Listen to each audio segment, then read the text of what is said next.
Dossier de presse, article écrit par Monsieur le Docteur Katz, intitulé René Guénon, paru dans les Nouvelles de la Colonie en janvier 1952. Il y a un peu plus d'un an, mourait au Caire René Guénon. L'énigmatique et haute figure de l'auteur de la crise du monde moderne et de tant d'ouvrages profonds a suffisamment intrigué le public, en Europe comme en Égypte, pour que nous essayions d'en savoir davantage sur l'homme et l'œuvre.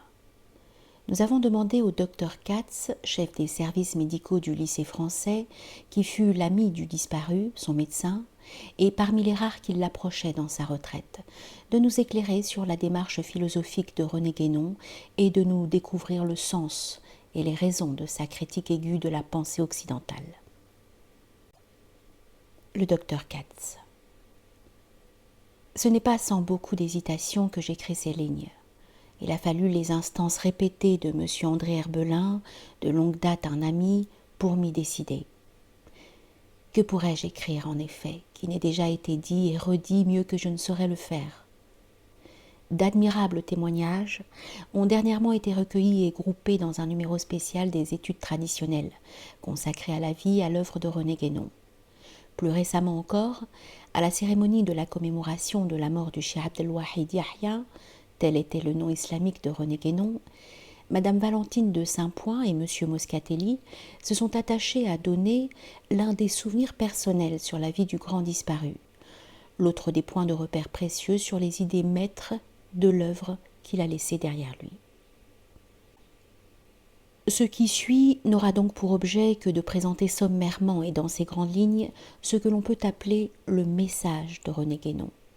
Et par avance, je m'excuse de ce que cet exposé aura d'insuffisant pour ceux qui désiraient faire plus ample connaissance avec cette œuvre. René Guénon naquit à Blois le 15 novembre 1886. Par quel mystère du destin en vint-il à quitter la France et après être une première fois entré en contact avec l'islam en Afrique du Nord, se décida-t-il plus tard à se fixer en Égypte pour y terminer ses jours? Il n'est que d'analyser les maîtres thèmes de son œuvre pour le comprendre. Comme le note si justement M. Fridtjof Schuon, ces thèmes sont au nombre de 4.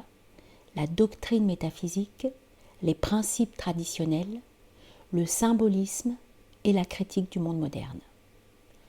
Concernant la doctrine métaphysique, la connaissance du réel exige de poser le problème en termes tels que seules les doctrines orientales ont pu le faire d'une manière satisfaisante pour l'esprit.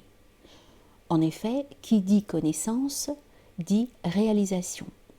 Et celle-ci ne peut en aucun cas se limiter à l'information théorique ou à la ratiocination, démarche purement discursive ou mentale, à laquelle semblent se limiter tant de systèmes philosophiques.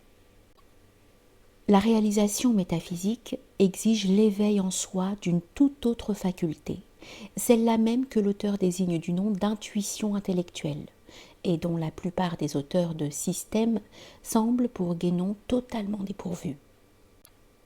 Et nous ne pensons pas que certaines considérations récentes, dites existentialistes, eussent pu lui faire changer d'avis sur ce point.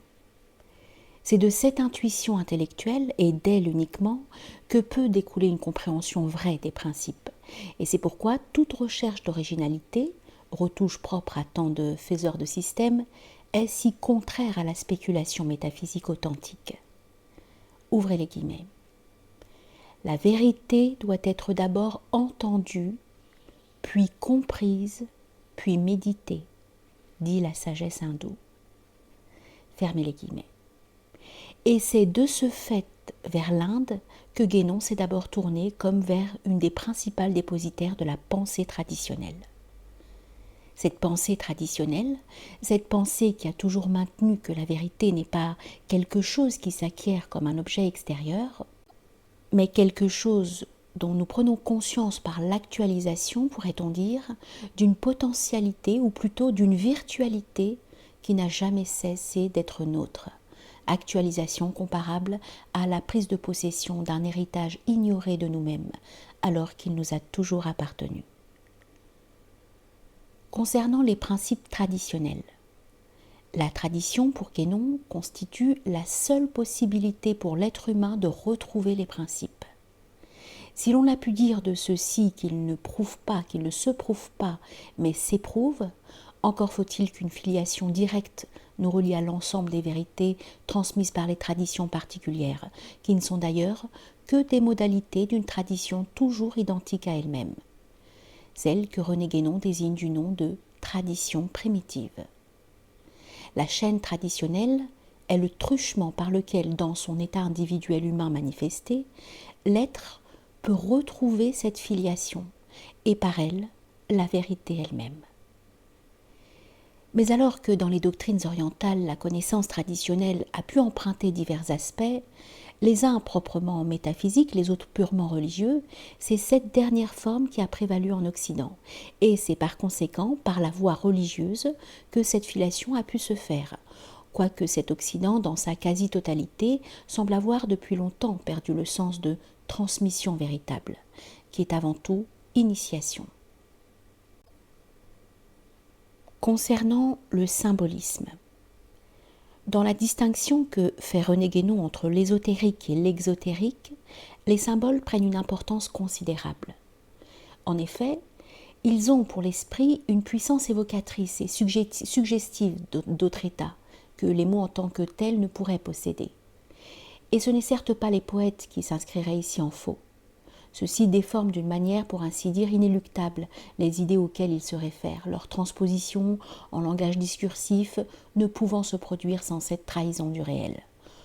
Au contraire, les symboles, par cela même qu'ils ne sont pas sujets à de telles limitations, peuvent suggérer et éventuellement faire atteindre à de tels états que le raisonnement pur reste et restera toujours incapable à saisir.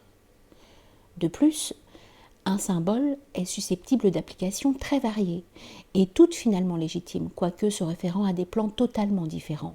Et cet universalisme du symbole offre aux chercheurs spirituels des voies d'une incalculable richesse. Concernant la critique du monde moderne, le monde moderne occidental, s'étant de plus en plus écarté des principes traditionnels, s'est par là même détourné des moyens les plus propres à permettre de retrouver la véritable connaissance métaphysique. Faut-il donc abandonner le monde occidental à lui-même, jeter l'anathème en lui ôtant tout espoir d'adhérer au réel ? Toute l'œuvre de René Guénon témoigne du contraire.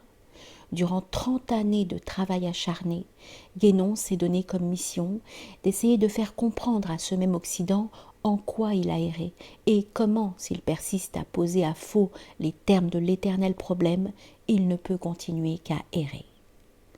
C'est pourquoi, bien que s'étant rattaché à une tradition orientale, une place de choix lui revient parmi les intellectuels d'Occident. Et l'on peut selon nous soutenir que ce même souci de lucidité, cette même implacable exigence de vérité qui ont amené un René Guénon à reconnaître la prééminente position de l'Orient, lui aurait fait rendre à ce même Orient un inestimable service, celui de pouvoir désormais saisir le sens véritable de ses relations avec l'Occident, et par là même de sa mission propre.